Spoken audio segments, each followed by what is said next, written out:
直接被吓傻了。就在众人发现敌人的藏匿地点时，一个壮汉拿着装备大喊着就冲了过去，没想到几个技能就将他干翻。此时箱子附近只剩下俩人，女人为了离开这个是非之地，鼓起勇气率先跑了出去。她躲避着无数技能，但却掉进了前方布置好的陷阱。帅哥听到呼救声，急忙前去英雄救美。当他冲到女人旁边，已经被面前的画面吓得不知所措。女人被陷阱刺穿成了羊肉串，帅哥奋不顾身将女人拉出来，往树林走去。眼看就要解除危机的时候，脚下好像踩到了什么东西，一声巨响，瞬间将其五马分尸。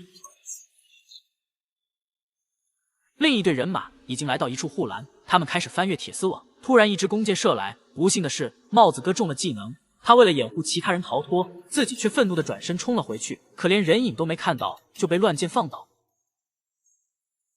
一颗手雷扔在帽子哥面前，一声巨响就上了西天。